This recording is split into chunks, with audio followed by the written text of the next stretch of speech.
एक ऐसी राजकुमारी जिसकी जान उसकी अंगूठी में बसती थी, पर क्या वही अंगूठी उसकी मौत का कारण बनने वाली थी?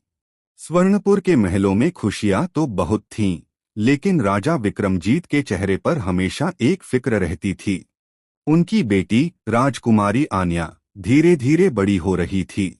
वह जितनी खूबसूरत थी उतनी ही दयालु, लेकिन किसी को नहीं पता था कि उसकी किस्मत का फैसला एक खूनी रात को होने वाला है।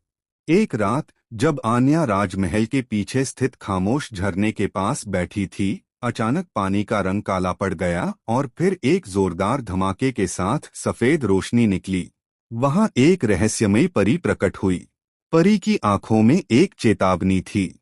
उसने आन्या को एक प्राचीन नीलम की अंगूठी देते हुए कहा, यह तुम्हें वो ताकत देगी जो किसी इंसान के पास नहीं, पर याद रखना, जिस दिन तुम इसे खो दोगी यह राज्य राख बन जाएगा। आन्या ने उस अंगूठी की मदद से राज्य के दुखों को पल भर में दूर करना शुरू कर दिया।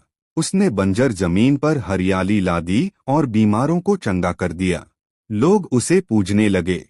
लेकिन पड़ोसी राज्य के क्रूर राजा धूमकेतु की नजर उस जादुई अंगूठी पर थी। उसने अपनी जादुई ताकतों से स्वर्णपुर की प्रजा के दिमाग में जहर घोल दिया।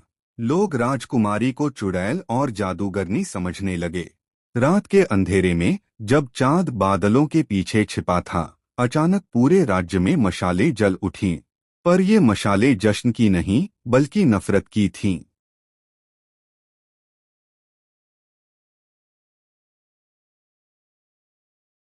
हजारों सैनिकों और गुमराह हुई प्रजा ने जिस प्रजा के लिए उसने अपनी खुशियां कुर्बान की, राजा विक्रमजीत को बंदी जान लेने पर तुली थी। धूमकेतु चिल्लाया, आन्या, या तो वो अंगूठी मुझे दे दो या अपनी आंखों के सामने अपने पिता और इस महल को जलते हुए देखो। आन्या महल की छत पर खड़ी थी। उसकी आंखों से आंसू गिर रहे थे। उसने देखा कि उसकी अपनी प्रजा ही उसे मारने के लिए आगे बढ़ रही थी। उसने परी की चेतावनी याद की। आन्या ने भागने के बजाय अपनी अंगूठी को आसमान की तरफ किया और एक ऐसी चीख मारी जिससे धरती कांप उठी। उसने चिल्लाकर कहा, अगर मेरी जान देने से मेरी प्रजा सुरक्षित रहती है तो यही सही। अचानक अंगूठी से एक विशाल नीला ज्वालामुखी जैसा प्रकाश निकला। उस प्रकाश ने पूरे राज्य को एक अभेद्य एनर्जी शील्ड में ढक दिया। दुश्मन के बारूद और गोले उस कवच से टकराकर धुएं में बदलने लगे। आन्या की शक्ति इतनी बढ़ गई कि वह जमीन से ऊपर उठने लगी। दुश्मन की सेना उस दिव्य तेज को बर्दाश्त नहीं कर पाई और राज्य छोड़कर भाग गई। गद्दार लोग रोशनी की चमक से अपनी सुध-बुध खो बैठे। जब रोशनी शांत हुई तो आन्या जमीन पर बेहोश पड़ी थी।